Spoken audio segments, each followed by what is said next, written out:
Habibis, welcome. We have a very special guest joining us tonight.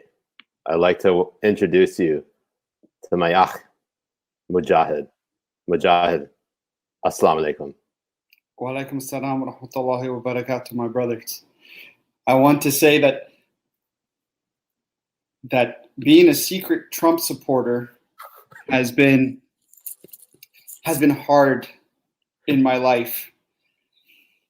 But Tell us, brother. Tell us. What pain has caused you in this day, being outed as a Trump supporter? Yahi, to be honest with you, it has stopped a lot of my dating life. My dating life is now non-existent because of this. Astaghfirullah. Astaghfirullah. Welcome, Habibis. Surprised we kept that up as long as we did. Right? I was cracking up. I couldn't hold it any longer. All right, Habibis. Let's take it all in. How's everyone doing? Flood those comments. What are we drinking tonight? What are we drinking tonight, Habibi? We're going a little Asian tonight because, you guys know, I'm in love with the Asians. Oh, look at that! Yashar Ali is on as well. Oh, Yashar! Oh, wow! Wow. Yeah, I think he loves the way you say his name. By the way. So, wow! You need a buzz cut. Look at that! Look at the vulgarity. Uh-oh. FBI has entered the chat.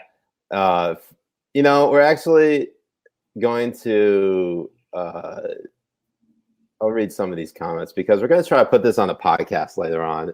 I don't know when. We got Yashar saying you need an effing haircut. Get an effing buzz cut, you bitch. I don't know why I censored the F word and not bitch, but that just happened. Now we got Kate coming in saying Siraj wearing purple like a true royal. This is actually royal blue. It's the Hartford Whalers. Kate, get it right. And then she says, Jay, love the Simon Cowell look. That's beautiful. Wow. Whoa. Them fight words. Yashra, this live is good. Yashar, you have to understand, this is like right after, Siraj has gotten something to eat and stuff. Yeah, can I just live? And I'm already been drinking like 5 or 6 after. Yeah, I'm just drinking my favorite, the cherry Coke Zero. It just got gayer.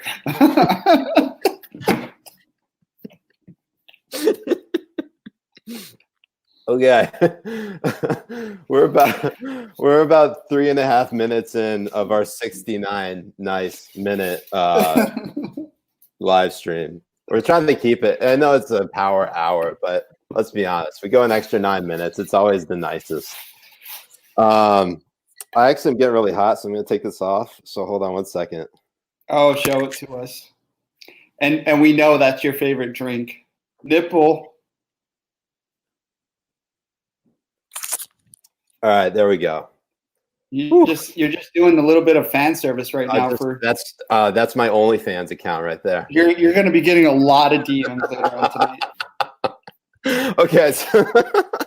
All right. So this has been a jam-packed week. I actually did not think we could have more news in the last week than we had in the last few months. It's been insane, has it not? I'm like absolutely. I don't know how some people are able to keep up with everything that's going on. Like every other day, it was something new. It's almost like the coronavirus is taking a backseat to everything else that's been going on. Yeah, I really don't give a shit about coronavirus right now. Like that is old news. I'm here for the what's the latest thing of people getting on the list. And I will say everybody's head has melted or exploded like I've never seen before. And so what story are you jihading on? So our weekly jihad segment, first of all, we got to cover this Obamagate thing, because this is just now we're going to try to give you the most even-handed way of covering it, because there are two extremes, and they're like the loudest voices in the room. And Right. on the one hand, you have President Trump saying that that Obama engaged in, or he led a coup to stop my presidency. Which, okay,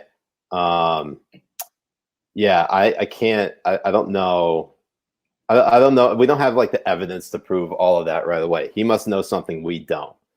And then on the other side, you have, a lot of people in the resistance, or just Trump critics, saying that like there's no possible way for anyone in government to abuse their power and use intelligence surveillance for political purposes.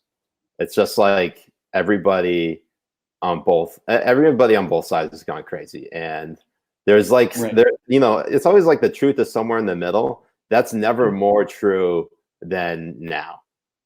Absolutely. And I think what the main takeaway from this is how a lot of the Obama admin people would use this as a way to get on and push Russiagate as hard as they did, like Brennan Clapper and some of the others.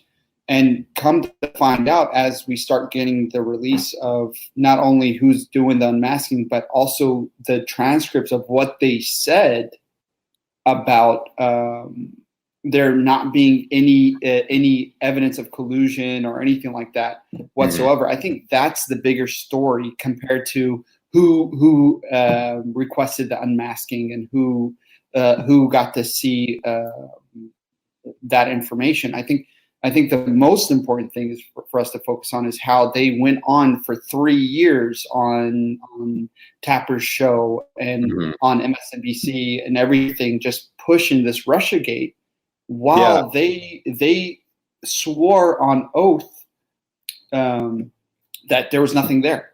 Yeah, it's weird because on one side, you got Adam Schiff, you got James Clapper, Jim Comey, John Brennan, all not Schiff, but I said those names right. And John Brennan. Not Kiyomo. Oh, we're gonna get to that son of a bitch. Yeah, later. we're gonna get to him in a little. One thing that should be noted here is that a lot of the former Obama officials and some Democrats in Congress seem to carry water for the Russian government. And I mean that in the sense that they wanted to just sow discord, and they did a really good job of doing it, because that's what the Russian aim was to at least sow discord and really, what's the best way of implement not the idea, but they wanted to inject the idea that we can no longer trust our institutions. And they were successful in that because everybody was lying, and everyone wanted to cover their own ass instead of focusing on the truth. And then like the other side of their mouth, they're like, you see, the president lies all the time about this, and he has something to hide. And it's just like a circular firing squad if you're just being an American. Right. I mean, it's just you just know that everybody's out there to lie to you. That's what it is. I mean, the people who are telling you that Trump is lying to you are lying to you as they're telling you that Trump is lying to you. Yeah. And the thing is that these resistance types like Maddow and like some of the people on CNN willingly pushing these things with no pushback whatsoever, because it helps with their narrative. Yeah, and let's actually get into some of that, because Brian Stelter has been on your hit list pretty much since you were born. Talking about how basically Russia, in the last weekend in particular, and he got on the list for this because he started, after the Flynn case getting dropped by the Department of Justice, Stelter gets up there and he's like, why are conservative right-wing media outlets so obsessed with this Russia story when like I love that you said obsessed. When 2,000 Americans a day are dying, and it's like, dude, where have you been? Like in the last 3.5 years, you wouldn't shut up about that. And the Free Beacon had a really good collage. Yeah. Of him just keep on saying Russia, Russia, Russia, Russia, Russia, Russia, Russia, Russia, and it's just amazing how he will get on there with a straight face, like he is some authority on what people should be listening to in the media or what journalists should be saying in the media or whatever. When not once would he actually do his job as a media reporter and go on to why did ABC squash the Epstein story? Yeah. Why did NBC squash the Harvey Weinstein story? Like, these are important media stories that you can that as a media reporter that you would want to jump on. And the only thing he goes on is like, Trump retweeted himself 20 times on Mother's Day. It's like, yeah. There's more important things for you to do as a media reporter than what you're doing. And I know there's people who are like, conservatives go after Brian Stelter because he's not a media reporter.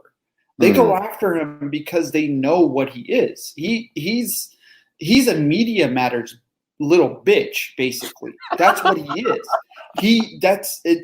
It's 100% what he is. He's just as a CNN senior media reporter, but that's not what he is. He's a Media Matters little bitch. All Every right. segment is him complaining about what's on Fox. All right, we got to other media organizations out there. Speaking of, obviously, because we're on the topic of CNN, just today being Wednesday, May 13th in the year of our Lord 2020, CNN tweets this out. I don't have it up for the viewers, but I'm going to read it out to you. This is the tweet. Former acting CDC director Richard Besser, former HHS secretary Kathleen Sebelius, and activist Greta Thunberg joined Cooper and Dr. Sanjay Gupta for a live CNN town hall. Coronavirus, facts and fears. Oh, shit. And this is right after Oliver Darcy went after Brett Baer.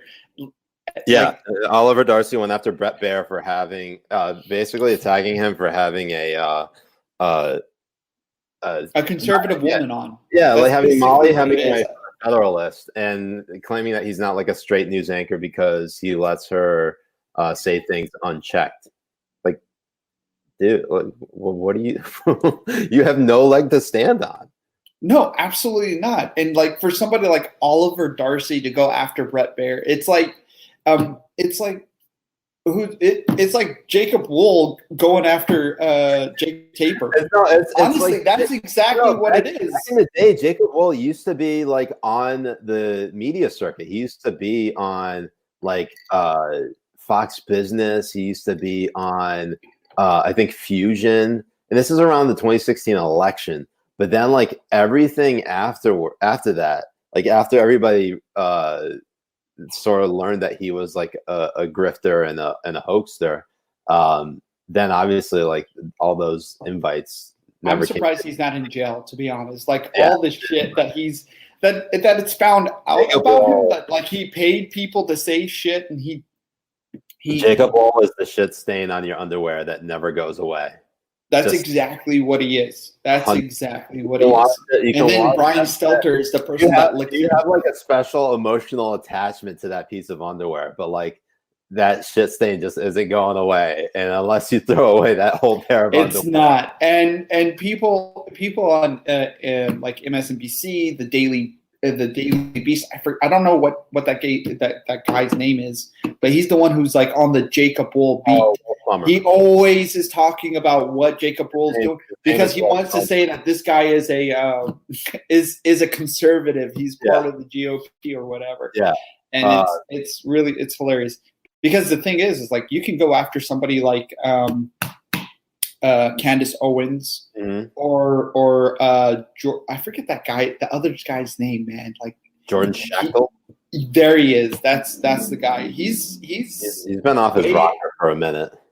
Absolutely. I don't understand what it is about attacking Dr. Fauci the way that they're doing. I mean, the what Dr. Fauci is. Hold on, why are you saying it weird?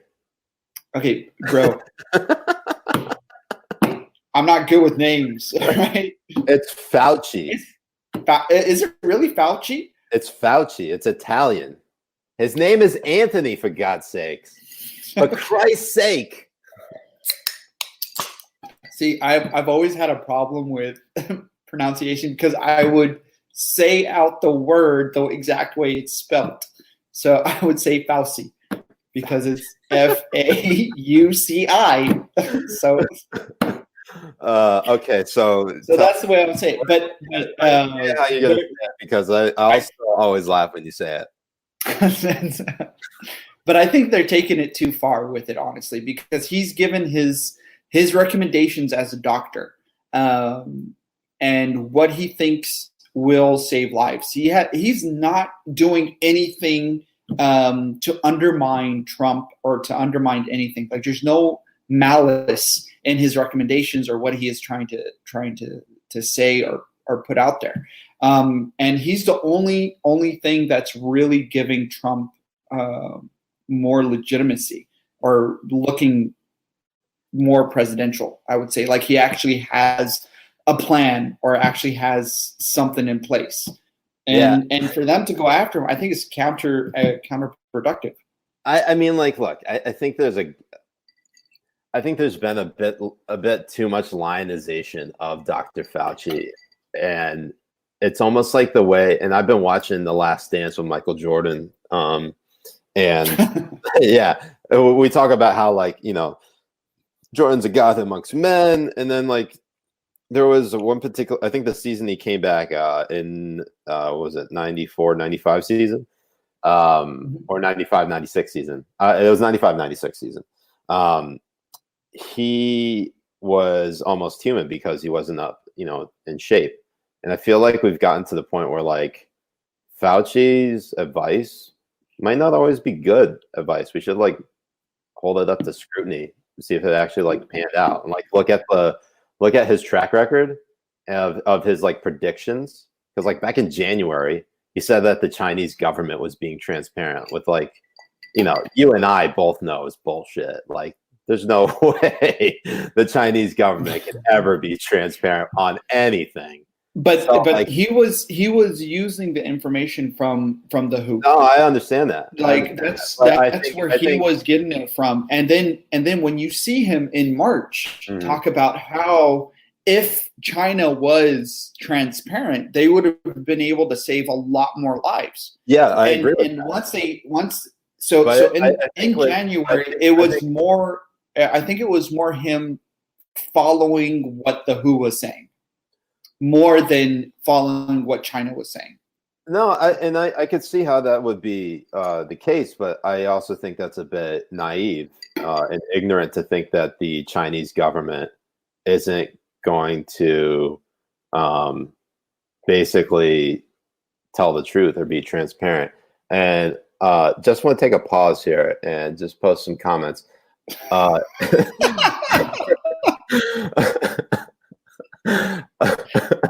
don't know if this is legit, Brian stuff. But I really hope it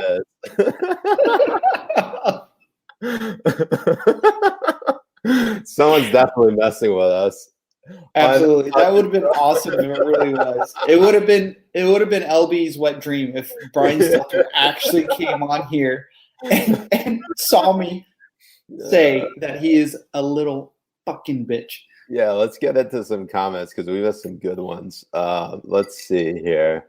Anthony Farsi. I am a fan of Anthony Fardowsi. Siraj with that dry mouth and giggles. He's stoned. I am not actually stoned. I am just. I have eaten a lot of food since breaking my fast, so I may seem a little bit lethargic. Carlos, that's directed at Jay. Who the fuck taught you this? I was look, for full clarification. I was born and raised in Oklahoma until I was about 10, and then I went over to Abu Dhabi, and over there I was taught English by Indians. How did you run? And I went to an American school as well. So this is what it is to be cultured. Yeah. You guys are just not cultured. It's too bad. It's too bad. Max asking me, do you subscribe to Wolves OnlyFans? I do not. But we know who does. We know who does, and that's Brad Palumbo. And he's probably not on he's probably not watching right now, but if he is, Brad, you're not fooling anybody by denying that you subscribe to his OnlyFans. Right. We all know that's what it is. Because he's already posting shirtless pics of him. Where does he get them from? Yeah. It's kind of funny because who do we hear from? Was it from Bruce? Bruce is telling us that Bruce is gay patriot, by the way.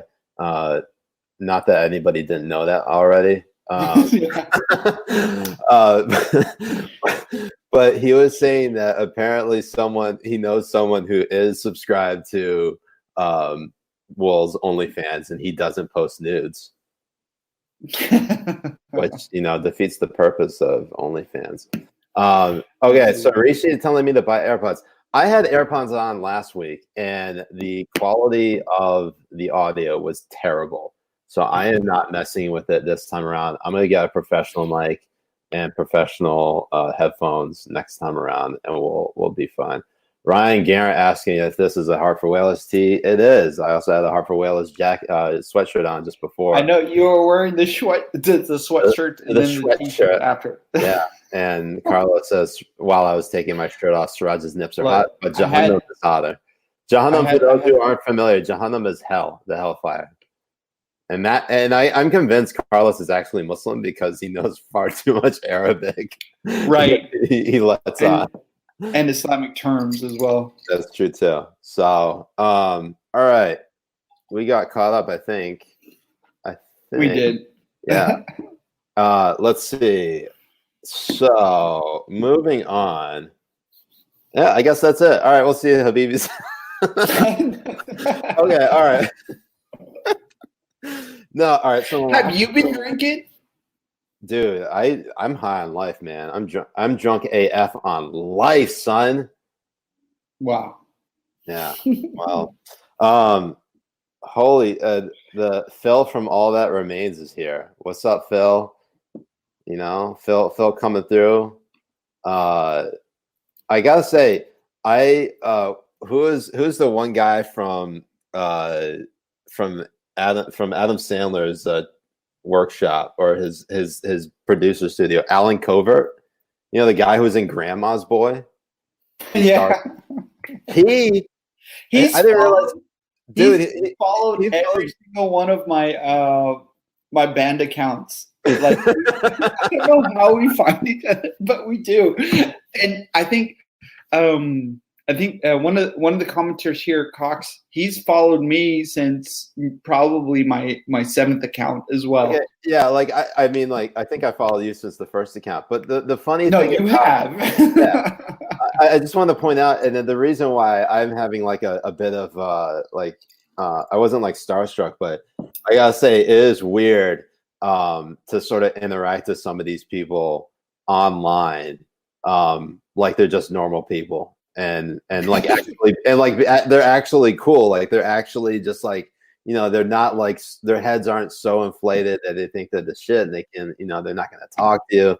Right. They're just, regular people, and they talking shit. They joking around. They dunking on people on Twitter. So, speaking of dunking on people on Twitter, this past week, and this really extends the comedy the comedy angle here, because Alan Cover, really funny guy. I'll tell you who's really sucked a lot in the last few years, and that's Jimmy Kimmel. Holy shit, has he sucked a fat one in the last few years. Like, I actually used to really like him. I used to think he was really funny. He had some really like good bits when he first started out on his show. Right. And like ever since Trump got elected, like he's just turned into another resistance grifter. It's not just him. He's no more his intellectual ability or capability, or like his what do I want to say? His ability to be outraged is that on the level of like Scott Dworkin. And if you're familiar with Scott Dworkin, his Twitter is @Thunder, and like every single tweet of his is like, if Trump did this, he must resign right now. Like, retweet if you agree. He's basically the left's Charlie Kirk, is what I'm saying. No, and I totally agree with you. But I mean, I think really the smart ones would be like James Corbin and and one other one. He also came out of Saturday Night Live. I forget his name, but there's at least Dennis Miller. If you say Dennis Miller, I'm going to shoot you right now. No, I'm not going to say Dennis Miller. It's not Dennis Miller. It's one other guy. I forget what his name is. But the thing is, when it comes to Trump, and what is really hilarious is how right before he became president and how they would interact with him on their shows and stuff was completely 180 different than the way it is now. They want to perceive themselves as some kind of like hero, I want to say. Like they think that by being so against Trump that people are going to think that these guys are standing up for something. Yeah. Or whatever. But and I bring up Kimmel because this is what, and I can't post the video here just because we don't really have the capability of, but if you're familiar with this particular, I'm going to take out the video. Oh, right. So Kimmel posts this clip of this deceptively edited clip of Mike Pence loading boxes of PPEs, personal protective equipment, off of a truck. And I think obviously it's undeniable that it is a PR stunt. I mean, when you do that to begin with in front of the cameras, it's just like cutting a ribbon to like, open like for a grand opening of say like a restaurant or a building or something like that, or you like smash or like when Trump went down to Norfolk, Virginia in the middle of the pandemic to see off the Comfort, the naval ship that went up to New York. Like, people could like attest to that, say that's a PR stunt. Okay, whatever. They were making the case that he was only delivering empty boxes and not that he was joking with one of the people that was loading stuff off of the truck, that it was these are like actual legitimate PPEs in boxes, and he just wanted to joke about moving the empty ones. All right, so that clip itself spread like wildfire, like went viral by the time I basically woke up, because now everyone's saying like I'm getting no sleep. I'm waking up at like noon, like between 11 and noon every day. So by the time like this has already been like established, like, oh, like look at what Mike Pence did. And I'm like having to catch up here, thinking like, oh shit, like what's going on here? Because Pence, everybody's already going on it. And the thing is that the reason why it went viral on the way that it did is that a lot of people in the media retweeted it and talked about it. And you had like Tom Nichols, and then you had and Tom Nichols has a big following. You have Andrew Mitchell at NBC. Then you had CNBC writing a story on it. And by that time, you're like, all right, well, like, truth got to get out, has to get out sometime. And like everybody left and right was actually calling it out. You had my colleague Jerry Dunleavy over at the Examiner, highlighting how it's a deceptively edited clip. Then you had David Mack over at BuzzFeed, who was obviously not a Trump fan at all, calling it out as deceptively edited. And by that time, Twitter finally labeled the video as manipulated media. And Jimmy Kimmel came out with a apology to say that,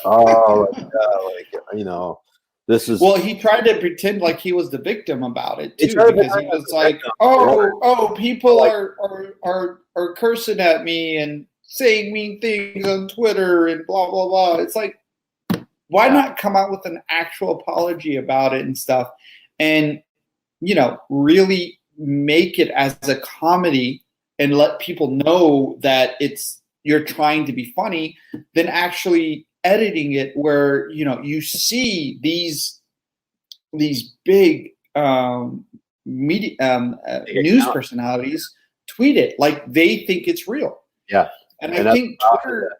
And go ahead. I was going to say, like this is showcasing a problem with Twitter and journalism as well, is because, man, you can have so many fake shit come on Twitter real easily, right then and there, and get 150,000 likes and 90,000 retweets. Yeah. But journalists will not do any due diligence to find out whether or not this tweet is real, or whether or not this could be a meme or whatever, and then tweet it out like it's real.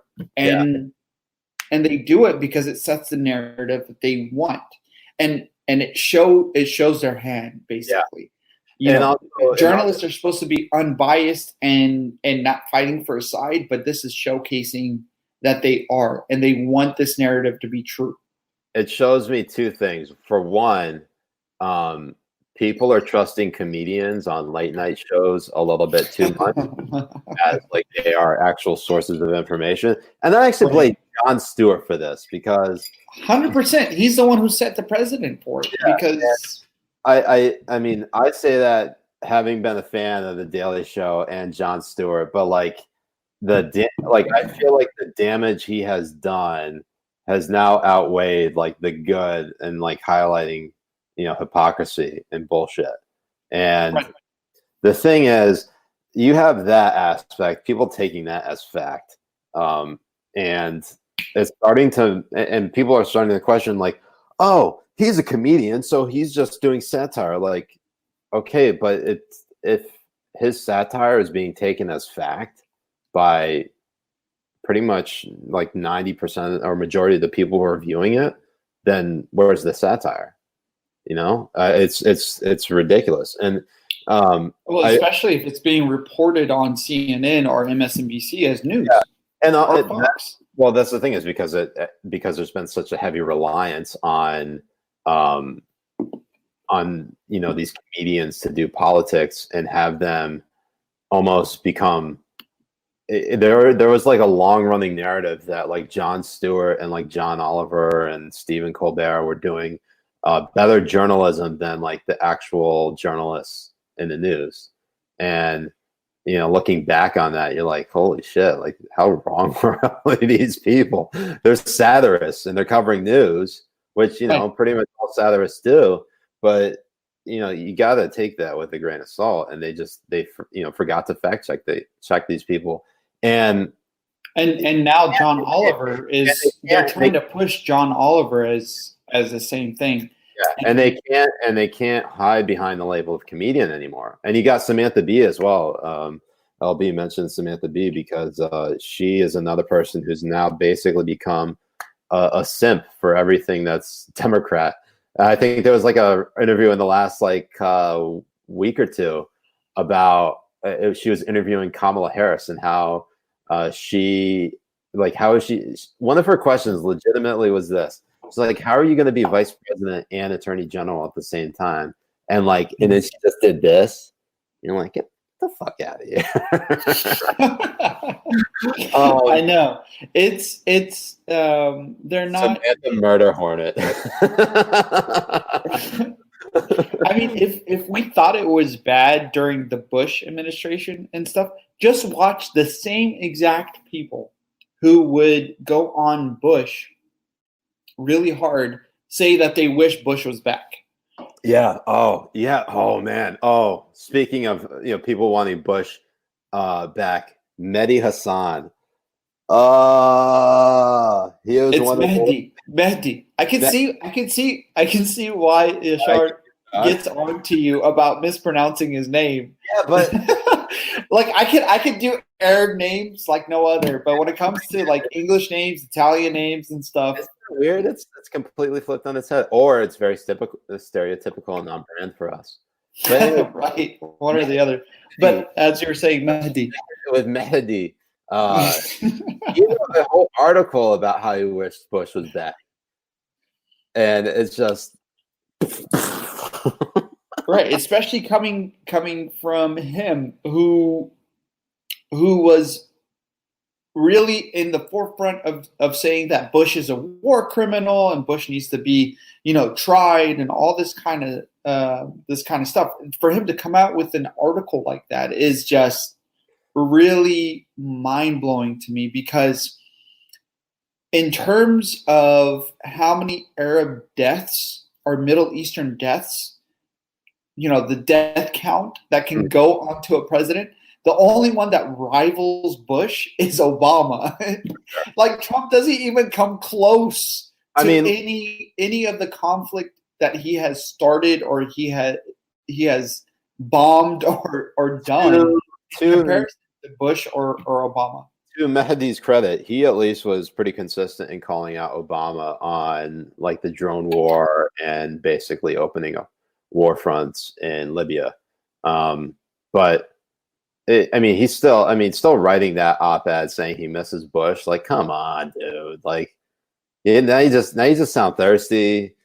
Like, everything is Orange Man bad. You have to like normalize every other evil thing to try to paint the perspective that Orange Man is the worst. Like, you got the Cheeto Hitler, and right.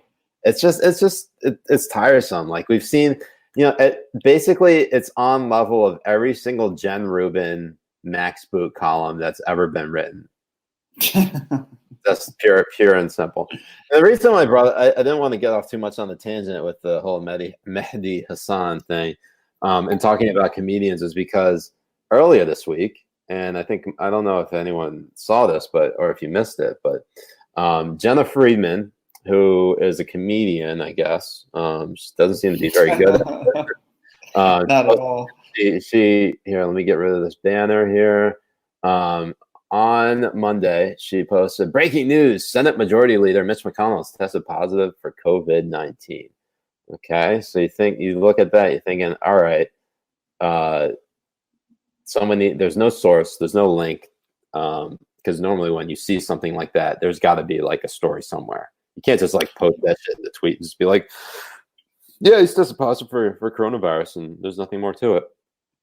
But then in the immediate minutes after that, this is what she posts. She posts, fake news travels so fast. Should I delete that last one? And then, I'm not trying to get attention. I'm just trying to spark joy. And she drew everyone's ire pretty quickly, to the point where she wrote, instead of getting mad at me for a tweet that will probably be true in a week, if it isn't already, turn your ire to Facebook for allowing fake news to flourish, Twitter for keeping Trump on the platform, and YouTube for turning your neighbor into a white supremacist. And then, turning your neighbor into a white supremacist. Okay, and then she deleted this one, but I got a screen grab because the list comes for all. Oh yeah, it does. She wrote, journalist, I know your job is particularly hard right now, but maybe just check a Twitter bio before you retweet something as news. Okay. All right. All right. Fair point there. After that, I went to her profile page. Look at that. This tweet is no longer available because it violated the Twitter rules. And here's where it gets even better. You go to our Instagram. So the right-wing pundits can spread fake news that literally kills people, but when I spread fake news that only sparks joy, I get suspended from Twitter.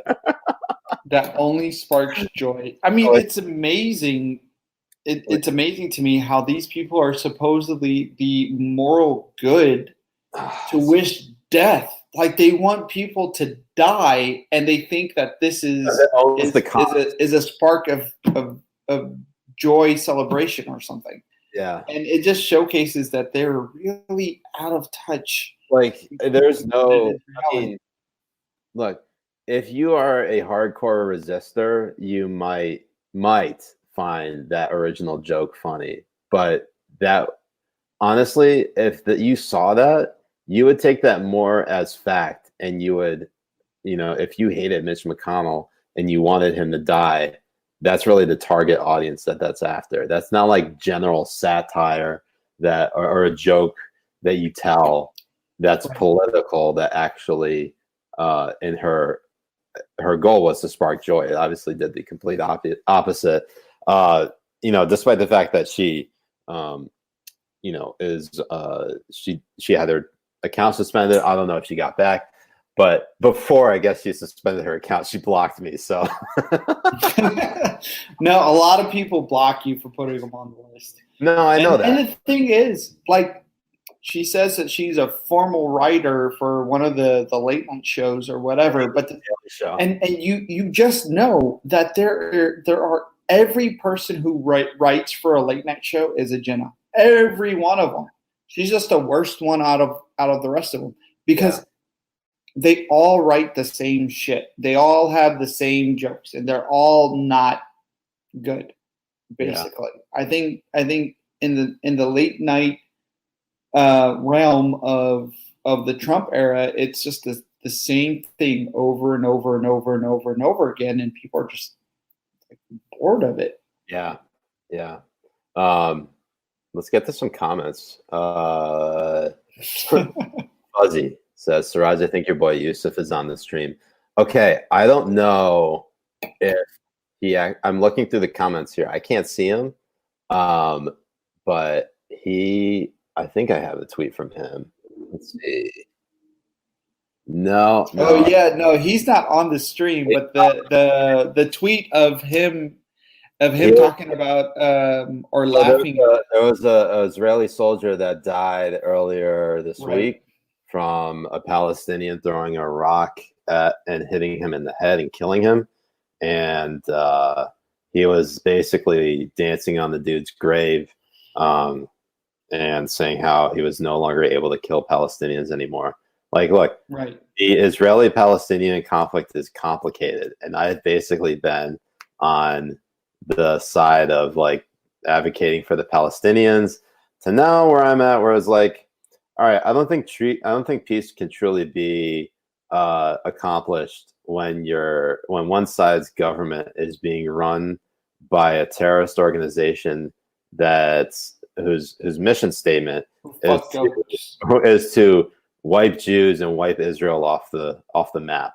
Like that's literally what Hamas stands for. And the thing is that people don't understand, especially here in the United States, is I've lived in Lebanon, for example, for 5 years. I've lived in the United Arab Emirates for over 20 years. That Hamas is not somebody that you need sympathy for. And it's not somebody that you need to look at as the Palestinian people. The Palestinians are very brainwashed into thinking that Jews are their enemy. They don't think of Israelis as their enemy. They think of Jews as their enemy. And the reason for this is because they're taught at a very young age, I'm not even joking, from when they're 4 years old onwards, on that why Jews are the enemy. They don't say Israelis. They say El Yahud is your enemy. And Yahud is in Arabic is Jew, and over here in the United States, especially when you go into colleges and you see a lot of left wing places, they see the Palestinian people as suffering, and they are. Mhm. But it's not because of Israel, and it's not because of the Jews. Largely because of Hamas. And the money that is Hamas as well. the $150 million, I think that's like a ballpark estimate that the US sends to the Palestinian Authority. Like, that doesn't go to the people. That goes basically. No, it doesn't. Not 1 cent of that goes to the Palestinian people. And it's really sad. I mean, obviously everybody knows I'm married to a Jew, and I'm a practicing Muslim and very proud Muslim. And you're bringing peace, bro. You're bringing the peace to the Middle East. I'm trying. Like, look, I understand. I think there's obviously, and most people with a brain would understand that criticism of the Israeli government is not criticism of the state of Israel, like their right to exist. Like, I'm not a fan of Bibi Netanyahu. Like, I think he's kind of a how you say megalomaniac. And I think he's more interested in maintaining power than he is about actually achieving peace. But in the lens of like actually in the lens of the actual conflict, like I don't have any sympathy for Bibi Netanyahu, but if it's between him and Hamas, like, obviously Bibi Netanyahu, like, at least he was a Democrat. At least him and Benny Gantz, at least those two were at least elected by the people. And if you want to question like the legitimacy of their elections, and fine, you could probably do that. You could probably say that without getting killed there. But exactly. At the same time, you have Hamas running the Palestinian Authority, and if you say any word against them, you're basically, that's it. You're done. You're getting silenced pretty quickly. So. And I know we weren't really going to be talking about that tonight, but I'm kind of glad we got into it a little bit, because I think it's like, look, regardless of what your thoughts are on about any conflict, it's pretty gross to dance on the grave of any other human being, especially when they just died. I mean, no one is above criticism, especially whether they're living or they've been dead. But man, there is a time and place for everything, and they always find somebody on Twitter after someone dies to find something. You'll always find a hot take, like when George H.W. Bush died in the last year and a half. Oh man, was it 2018? It was the last 2 years. Yeah, in the last 2 years, you just saw like there's so many people who were just chomping at the bit to dunk on him, and people on the left being like, it doesn't make you cool. It makes you an asshole. If you no, 100% it does. So. It does. It makes you a complete piece of shit. And that makes to jump on the graves like that. And it comes also, even if it comes from the right and people on the right. But the issue is, when it comes to the left, it's a very prominent amount of people that dance on the grave of different Republicans or different and people on the right. I haven't seen. I've seen like people, and someone brings up John McCain because he died. What was it? Right before the 2018 midterm election, and that caused. That was such a weird dynamic too, because he was at odds with Trump pretty much from the beginning. Right. And it all went back to how Trump said, I don't think he's a hero. I like heroes who haven't been captured. And which was a pretty shit thing to say. Absolutely, 100%. I think it was the worst thing about Trump is the way he goes after people like Romney or after people like McCain. Like, I get it. It's fine to feel like there's some criticism coming from these people. What did he say about Romney again? Oh, when he got the when I think it was when they said he had coronavirus. Oh, I completely forgot about that. Right. And it's just shit. It shows how petty Trump actually is as a person, and why he, like, I could never really support a person like that. Like, there's a time and place to put your things aside and actually be the bigger person and wish for different things to be better or whatever and all that kind of stuff.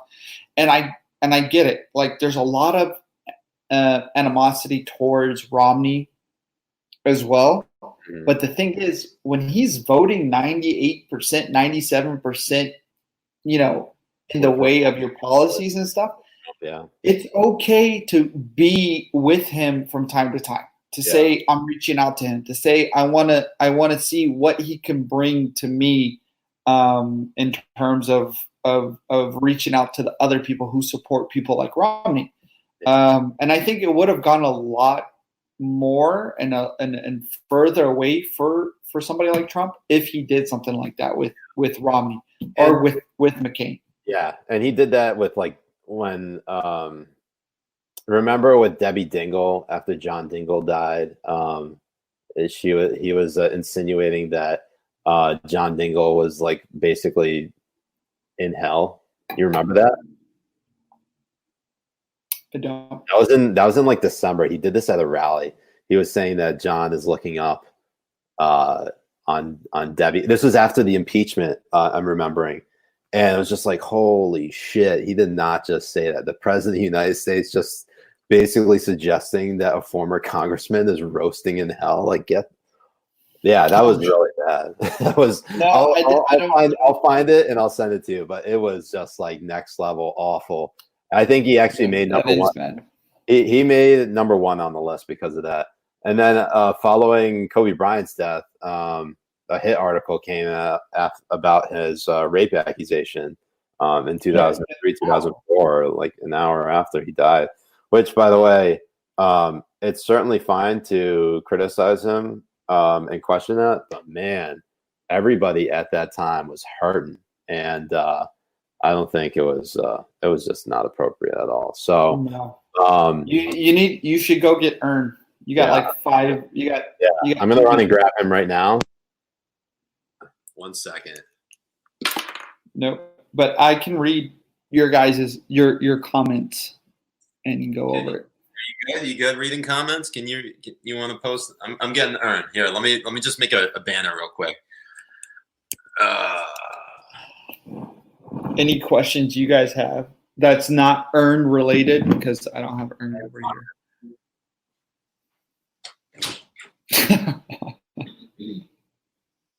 He's coming, LB. Earn is coming.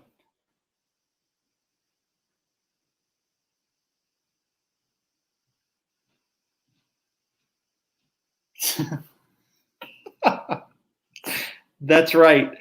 I can read them as well as I can. Pronouncing names is one of the worst things.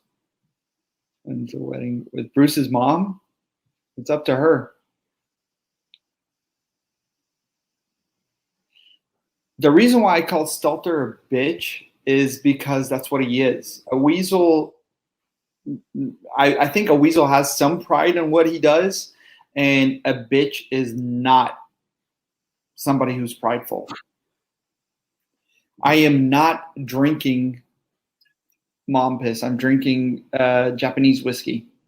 All right, you guys. Here he is. I do not dye my beard.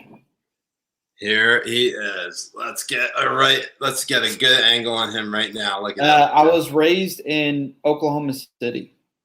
Here we go. Send those comments in. Earn is here. Oh, here we go. Angel's Envy is still number 1. That is absolutely right. All right, who wants to say what to Earn?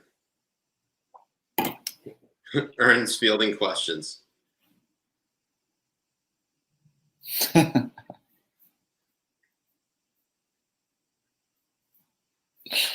Well, what was the important question, Carlos?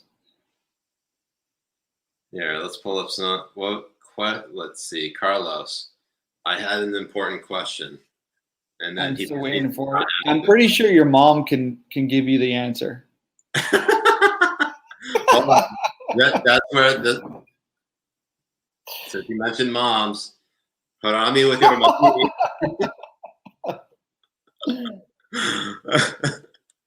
Oh man, Ernie. All right, more comments. sense. Okay, question for Ern. Ern, why am I so mean and cruel to you? Can you answer why? He's giving me the death glare right now. He really is. He's like, why did you take me? Whose pullout game is worse, American troops in Iraq or you, Jay? Ask your little brother, Carlos.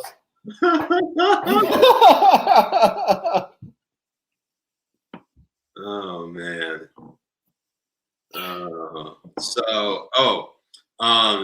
Couple things we missed before, because we got about 14 minutes left because we're trying to end 69 on the dot. Nice.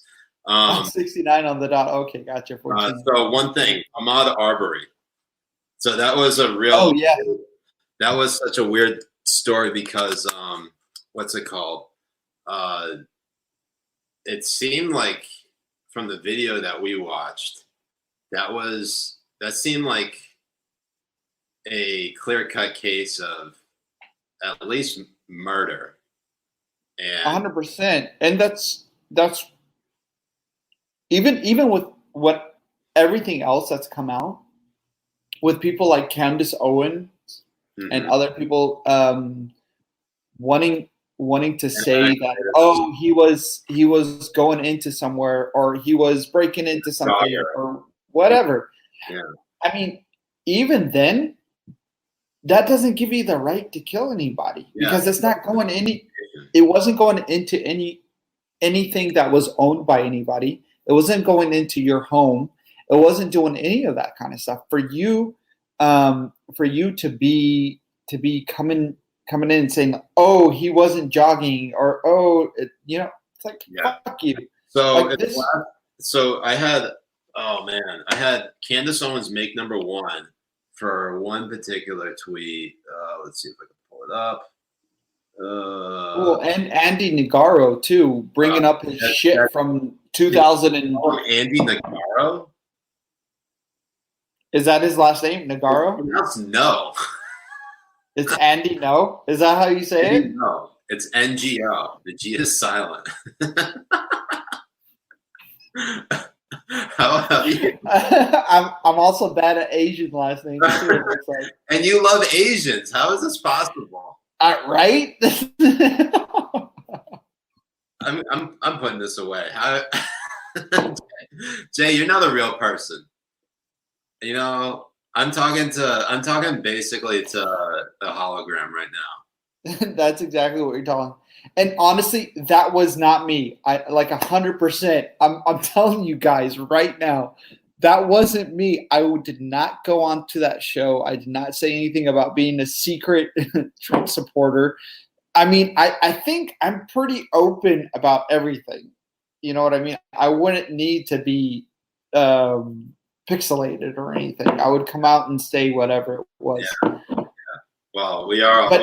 Going back to that case. No, honestly, I think it was really, really horrible the way that people were treating it. Mm-hmm. Candace Owen, Andy, like the rest of them.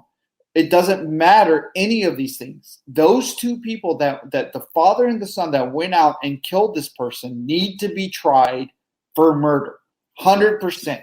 There is no other way around this. And I think you're right to have Candace Owen as number one with that tweet. 100%. Yeah. He's really, they're really bad. Yeah. And we also wanted to get into Cuomo. And Cuomo.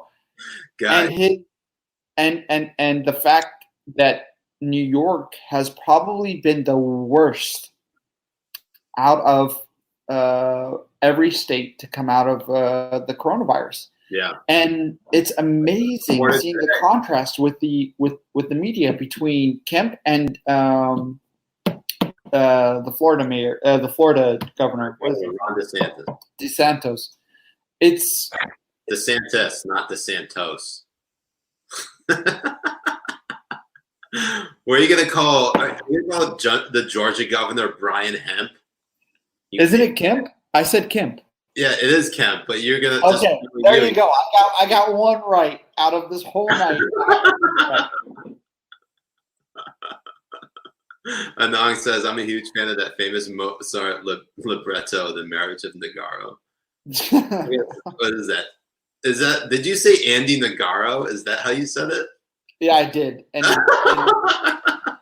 See, I thought, doesn't he have an R in it? N-R-G-O? It's Ngo. I don't know where I've been seeing an R, but I thought it was N-R-G-O. That's why I said Nogaro. You might be thinking of Ana Navarro, who also sucks.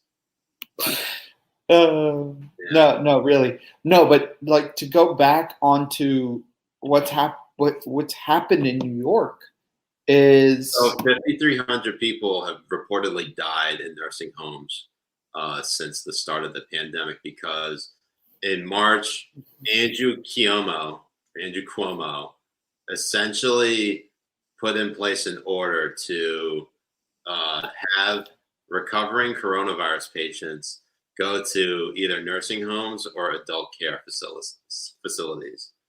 Right. And basically just let the outbreak continue on over there. And the worst thing about it is, like, when he tweeted out saying any nursing home found to be, with malpractice that he will take away their license or something. Yeah, and he's trying to blame the nursing homes for this when it was his orders that caused it. Yeah. And a lot of people can see it.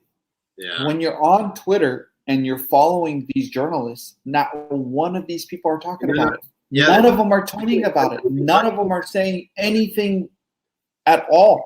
What's so wild? So, like, we talked about Molly Jong Fast last week and her stuff about Me Too.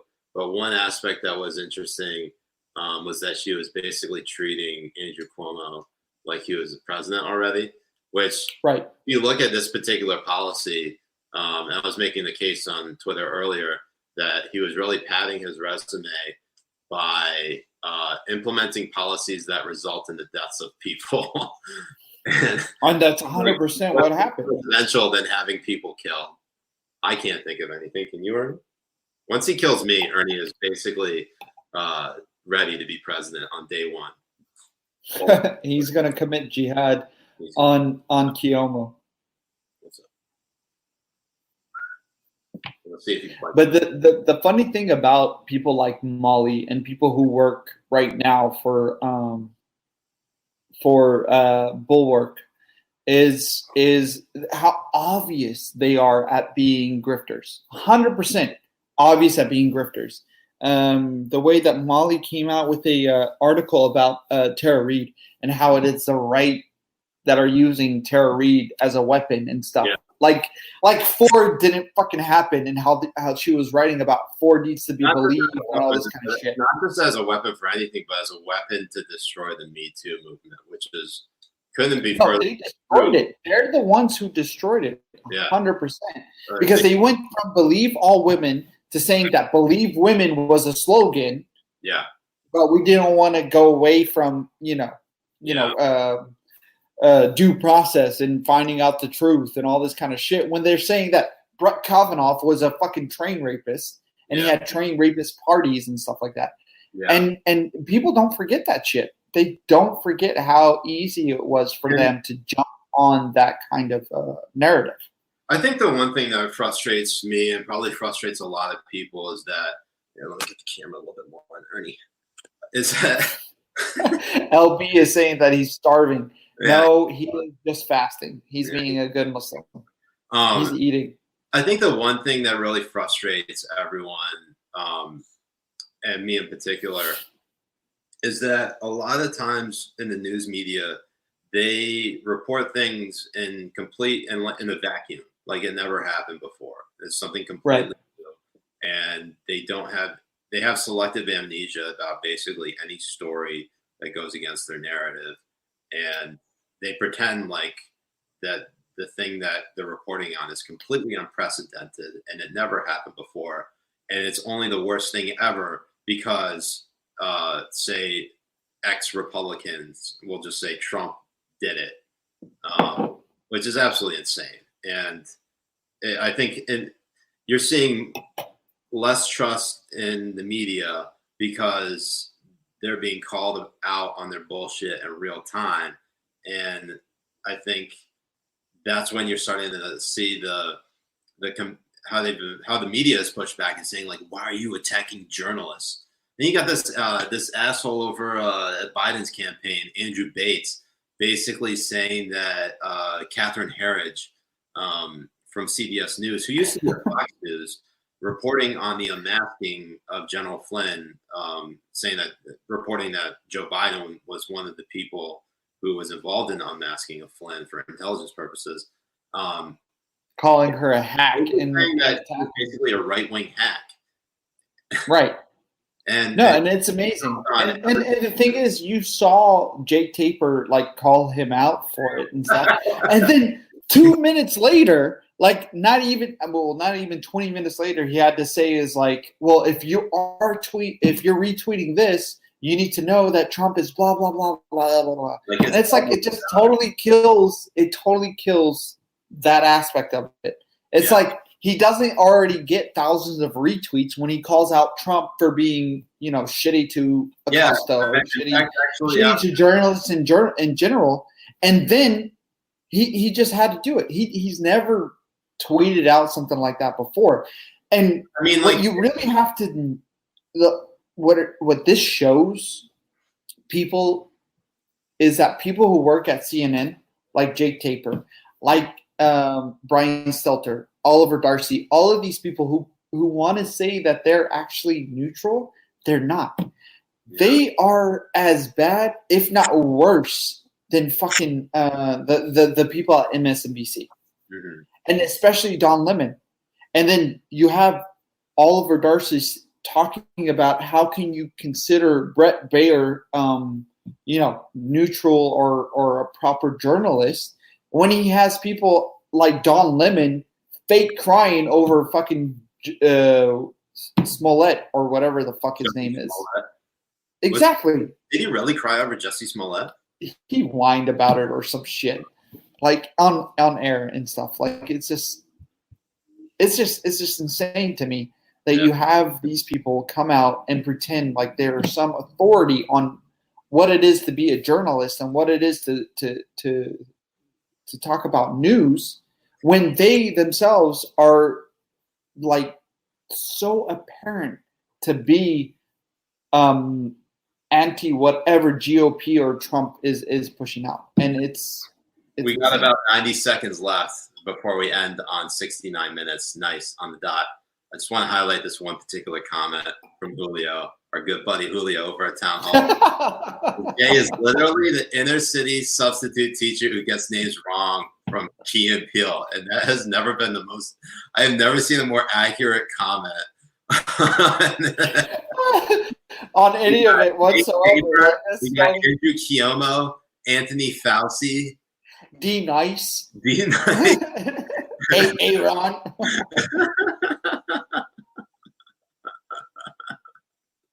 Meanwhile, I'm basically the substitute teacher, the white substitute teacher in the Middle East. Right.